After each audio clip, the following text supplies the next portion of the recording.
Nosotros habíamos comenzado esta exposición analizando el histórico de las importaciones y contrariamente a veces una creencia donde las exportaciones son buenas porque generan divisas y las importaciones son malas porque se van divisas del país, en realidad en el caso de Paraguay es un caso mucho más importante el tema de las importaciones porque al ser un país mediterráneo hay muchos productos y servicios que no disponemos, caso del petróleo, que es un valor muy importante que mueve toda la economía y sus derivados, pero además de eso, muchas de las importaciones son de materia prima e insumos que se usan para producir productos necesarios para la población en general. Otras de las importaciones son utilizadas bajo régimen de maquila para ser transformados y reexportados.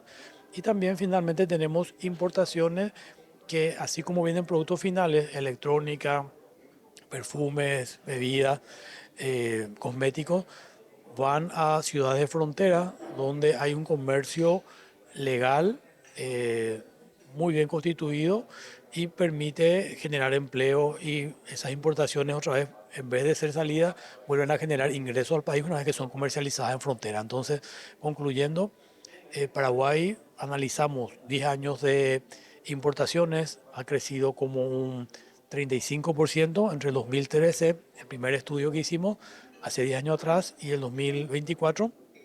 Y además de eso, se ha diversificado también y ha permitido que la oferta exportable de Paraguay aumente. Estuvimos ayer presentando a los diferentes instituciones del Estado para solicitar su colaboración en la mejora de la eliminación y reducción de sobrecostos y gente del sector industrial, de la viceministra de Industria, del Ministerio de Industria y Comercio, reconoció el valor de la importación de productos y la necesidad de ser competitivo, no solamente para tener una industria más competitiva, sino también para que la población en general pueda tener acceso más rápido y a menores costos de una mayor variedad de productos.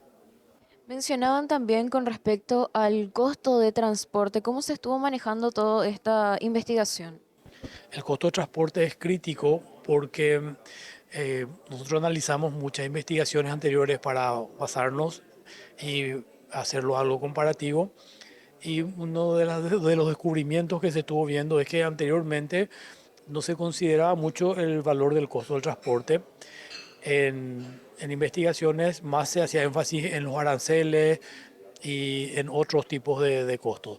Sin embargo, después de la pandemia ha habido un incremento importante del costo del transporte y cada vez es más importante esta variable. El estudio que identificamos y que tomamos como referencia nos muestra que de nuestro costo total de transporte, un tercio, 33% del costo de transporte, es un sobrecosto debido a nuestra mediterraneidad y que Paraguay tiene el sobrecosto de transporte más elevado de la región. Por otro lado, ¿cuáles serían las soluciones planteadas ya para poder contrarrestar estos sobrecostos? Sí, lo bueno es que una vez que uno identifica el problema, tiene la receta para solucionarlo. En el caso de transporte, necesariamente se debe y se puede mejorar la infraestructura. Tenemos que tomar el modelo de la Ruta 2, que fue exitosamente ampliada con mucha seguridad y que eso se financia principalmente con el cobro del peaje. O sea, los que usan son los que pagan y pagan porque tienen una ruta que les ahorra muchísimo tiempo, es muy segura y funciona. Ese modelo se tiene que aplicar a otras rutas con urgencia, es lo que estamos exigiendo, como el caso de la Ruta 1 para Encarnación. Vamos a tener un mundial de rally en Encarnación y el año de pandemia Paraguay había propuesto y el Mercosur había aceptado hacer una cumbre de presidentes del Mercosur y Estados asociados en Encarnación, y nuestra ruta es una lástima, ¿verdad? La ruta 1. Entonces, se puede hacer algo mucho mejor en infraestructura, en ruta, la bioceánica hablamos también, y después el gran desafío que tenemos, porque la bioceánica nos va a dar acceso al Pacífico, pero nuestro manejo al Atlántico va a seguir siendo a través del río, la hidrovía, y ahí tenemos dos problemas. Uno climático, una bajante histórica que incrementa aún más el sobrecosto del transporte, y otro es el tema del peaje, que tenemos que trabajar entre los 5 países que componen el acuerdo de la Cuenca del Plata, además de Paraguay y Argentina, están Brasil, Uruguay y Bolivia. Y ahí tenemos que consensuar un plan integral de la cuenca, no solamente previendo navegabilidad, sino previendo qué hacer en momentos críticos, cómo gestionar adecuadamente todo ese recurso tan valioso que va a ir teniendo cada vez más presión del hombre y va teniendo cada vez efectos más extremos. La idea de este estudio que hemos presentado es actualizar un poco los sobrecostos a lo que se enfrenta el sector importador. No hay que mirarlo solo como un impacto a la importación, porque la importación es el precursor en muchos casos de la industria. Se traen todos los insumos y materia prima para la industria, así como también se traen los insumos para la producción ganadera y agrícola. Entonces, estos sobrecostos afectan en realidad a todo el país, no solo al sector importador. Y hemos puesto en evidencia también que de los que habíamos identificado en el 2014 a hoy, solo se han eliminado 3 de los 10 que en su momento identificamos. Lo positivo es que estos 3 se han resuelto con la vigencia de este gobierno, lo que quiere decir que hay una decisión de implementar soluciones. Estas propuestas fueron discutidas también en el pasado con los candidatos a la presidencia en su momento, para tratar de nosotros proporcionar una hoja de ruta y algunos elementos que tienen que ser resueltos. Entonces, lo que hemos hecho es actualizar este estudio para ver las incidencias actuales y proponer nuevos desafíos y nuevas soluciones que se dividen fundamentalmente en 2 áreas.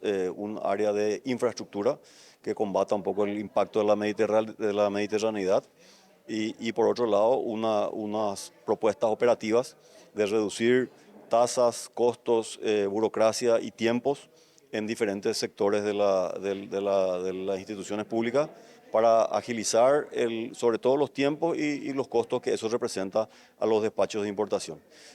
No menos relevante que los costos propios de las tasas es el tiempo que se reduce, porque ese tiempo que se pudiera reducir valorizado sobre el 100% de las cargas de importación podría llegar a significar prácticamente $3 millones al año de costos de intereses de estas demoras que se dan por estos procesos, ¿verdad? Entonces, nuestra propuesta pasa no solamente por los costos, sino por agilizar también los tiempos. Se hablaba del impacto que estos sobrecostos claramente tienen en la canasta básica. Sí, definitivamente, como te decía, mucho de esto no solamente se ven como producto final importado, sino también como productos que vienen para la fabricación o para la industria. Entonces, y empezando por el combustible, que es un producto importado 100% y que nos afecta a todos, están sujetos a los problemas de logística que hoy tenemos y a esta serie de sobrecostos de burocracia que contamos en muchas instituciones. Entonces, eso sí tendría un impacto importante en la reducción de los precios de la canasta básica familiar si logramos resolver toda esta situación. ¿Cómo afectarían estos sobrecostos también a las inversiones para nuestro país? Bueno, más que el sobrecosto, esto lo que genera es incertidumbre para las inversiones en el país, ¿verdad? Cuando uno ve medidas que están puestas para defender a la industria sin una lógica detrás, o cuando hay tasas que se crean del día a la noche, que solamente las crean ciertas instituciones públicas y que pueden complicar mucho el negocio sin pasar ese análisis por el propio Ministerio de Economía y Finanzas, entonces eso genera preocupación, incertidumbre y obviamente no digo que desalienta al 100%, pero es un factor más en el momento del análisis de un inversor para tener en cuenta que se encuentra con un escenario no 100% previsible y a veces que le puede ser adverso sin poder preverlo en su momento, ¿verdad? ¿Cuáles son las proyecciones que se tienen ya desde el sector importador, en este caso teniendo en cuenta estos datos? Bueno, a corto plazo las proyecciones son preocupantes en el sentido que hoy nos enfrentamos con la situación de la bajante del río y con el impacto sobre todo del dólar, ¿verdad? Un dólar hoy a 7.800 más un incremento del costo de los contenedores que vienen por el río de $400 por contenedor, que significa casi un incremento del 50% del costo del flete fluvial. Tienen un impacto directo en las cargas que están llegando de importación. Esas cargas ya están llegando al país para su venta en la temporada del último trimestre del año, de la fiesta de fin de año. Entonces, aunque el dólar baje o se resuelva la situación del río, mucha de esa mercadería ya está llegando al país y ya está costeada a un valor bastante más alto y significará necesariamente un incremento de precios al consumidor superior al 10% y a lo mejor hasta del orden del